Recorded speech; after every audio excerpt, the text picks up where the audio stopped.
Hi there, this is Zara Andrew. This is a video just continuing on from the recommendation from the previous video. There will be a card here, either on this side or this side if you haven't already seen the previous one. Here is Matty. Let's say hi, Matty. I know, happy Pride Month, honey. Anyway, enjoy the rest of the video. Cheers. Another manga I want to recommend is How Do We Relationship. This manga was first published in 2019 and is still running. I have 2 volumes of it, but there's actually 6 volumes in Japanese. So if you can read Japanese, you can get them a lot quicker. Yes, I mean, you always have to ship them from Japan, but you know. I don't know, you might just live in Japan. It's perfectly possible.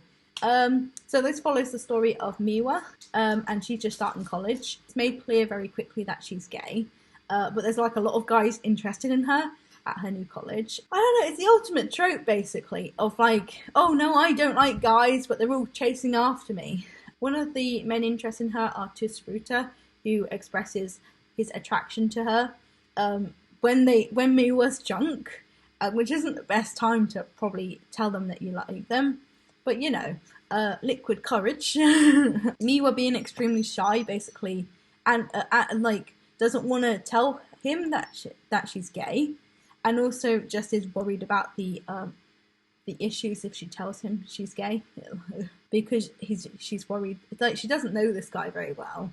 Like they've literally just met that day, and so she doesn't know if he's homophobic. She doesn't know what kind of reaction that would cause, basically. Thankfully, her friend Saiko steps in and helps out Miwa.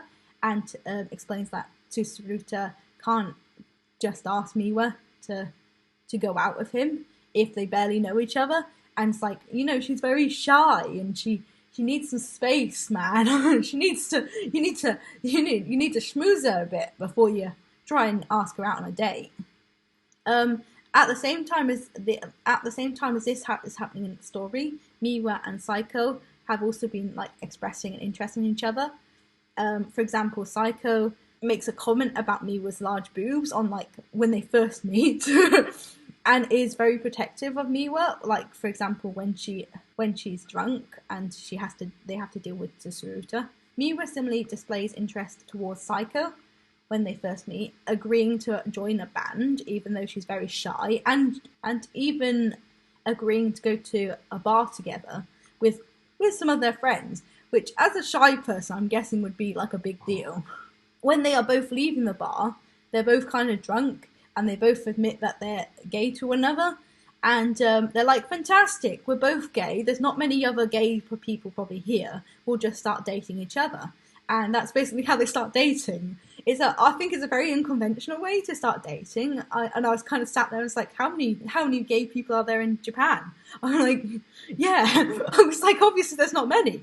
But yeah, no, but I know there's like, I know the Japanese culture is it's not as accepting as like England. So I'm guessing like there's not as many people willing to come out. Yeah, so it makes sense why they would end up like agreeing to basically date each other, because they probably wouldn't be able to find anyone else. I feel like their relationship, despite its start, is actually much more closer to an actual relationship, because both Saiko and Miwa have their own previous experiences of romance that kind of leave an impact, and they kind of it influences them on how they proceed with this relationship they're actually in. For example, Miwa had a friend she liked at high school for a very long period, but never told them, and so she's very apprehensive of being in a relationship with Saiko. But she's also like, sometimes she's really thrilled to be in a relationship just because she's never had that kind of thing before.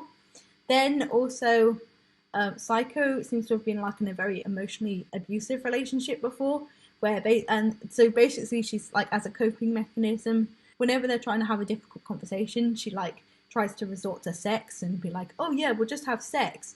And that makes Miwa very uncomfortable, because she's never had a relationship before. So, you know, she's like, oh, what, sex straight away? Yeah, no, but I think they do balance each other out. They're quite a sweet couple. I do wish they'd talk about their problems a lot more, because Miyuga seems to just dodge everything because she's so shy. And then Psycho is also dodging it with sex, and she's just like, oh, look at my body, baby. Oh yeah, you want to talk about those guys that were trying to flirt with you, and I'm extremely jealous right now? I'm gonna go, oh yeah, my body, baby. Let's have some sex. Yes, it's kind of like that. And I'm just sat there, I'm like, what the fuck? Why can't you just have a conversation about this and just explain that you're very jealous because there's loads of guys that like your girlfriend, and you've explained. Oh, yeah, it just doesn't make sense. It's just, I mean, sometimes you do have conversations and you're sat there and like, finally, this should have happened like several panels before. Like, oh, this should have happened like a while ago. And they've just finally got to this. And they're like, maybe we do have some relationship issues. And I'm like, yeah, you do have relationship issues. You know. Some people would have left this relationship by now because it doesn't seem very good when you're not talking to each other about it. Yeah, no, it makes me do sit there and I'm just like, why are you not talking about it? You could just talk about it and sort it out. So my final recommendation is The Bride Was a Boy. This manga only has one volume and was published in 2018. It's a real life story about a transgender woman called Chi.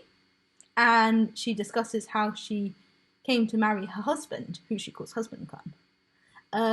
She talks about how she met her husband when she was still living as a man, and how she had transition surgery, her proposal, and then their eventual marriage. I was recommended this manga quite a lot on Amazon.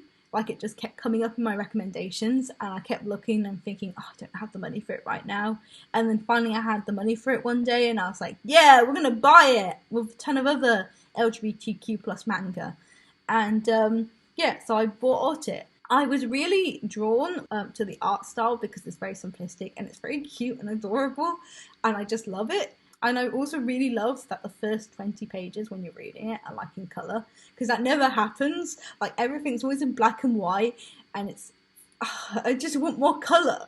I want a little bit more colour at the start, just to, give you that flavour. Give you an idea of what people look like and everything. And having the first 20 pages in, I also feel like the art style helps with the narration, because the narrator is very straightforward about everything and she kind of expresses her emotions very well. So the art style seems to really help that, like when they're crying and everything. It just, everything's very easy to understand what's going on. Whereas in other panels, like in like Blue Exorcist, you have fight scenes going on and you don't bloody know what's happening because they've got all these black lines everywhere and you can't see what you're trying to work out. Who's that person? And you sat there and you're like, I don't know what the fuck's going on. And so you just go to the next panel hoping it's going to tell you more. And you're like, I don't bloody know what's going on still because it's still got black lines everywhere. Yeah, so I really like her art style, basically. I also really love the relationship she has with Husband Kun throughout the manga. Their first meeting immediately shows that he's very supportive, because she's like, oh, well, we can't get married. Realise that. And he's like, what? You're thinking about marriage already? Hold on a second. Yeah, and I think it's really sweet. And he doesn't seem very fazed when she's like saying, I'm a boy, so we can't get ever married. We can't have kids. I still need my gender reassignment surgery. And he's like, listen, I'm just asking you on a date. And I think it's so sweet and adorable. She's panicking and everything, and he's just like, oh, it's okay. Yeah, I love those kind of relationships. They're very sweet, and having the first 20 pages in colour also really helps to emphasise the start of their relationship and show how much it symbolises how her life changes when she meets this Husband Kun and when they start dating, and I think it's really sweet.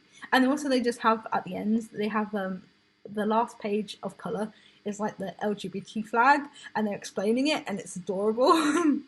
At the end of every section, I really like that the manga also has like a bit where it explains something and it discusses a bigger issue, and they explain it really well. I'm very impressed. For example, there's like a page explaining the importance of the rainbow flag and why it's used by the LGBTQ+. And there is also another one explaining what gender identity disorder is. And I think that's quite helpful for people, that are going through that. to actually read it and understand. Yeah. And I also found it very interesting because my best friend is transgender, and so I really like learning about that kind of stuff, just so I can understand her a bit better. Yeah.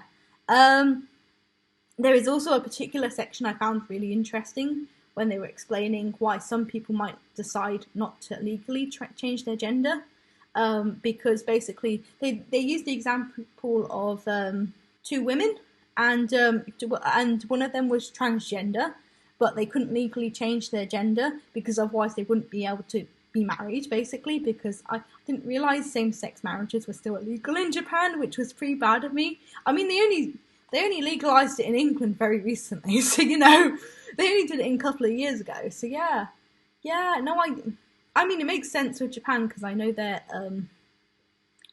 a bit more further behind on those kind of stuff.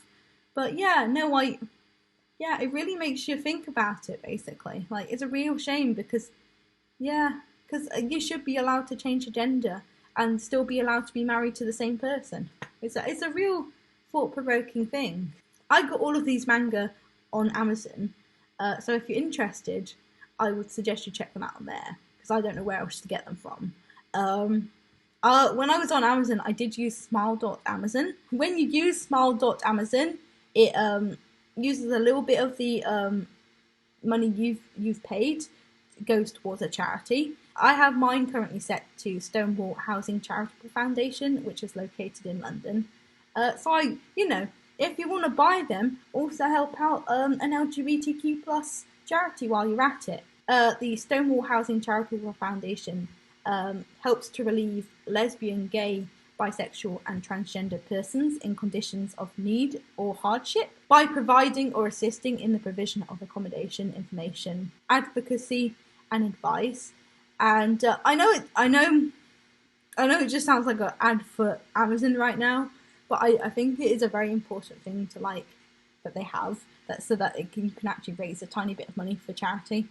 I really do think it should be a bit higher. Like, it should be a lot more. But it just still gives a bit. So yeah. Yeah. Have a good day. I hope you try out some of my manga recommendations. And take care. Bye!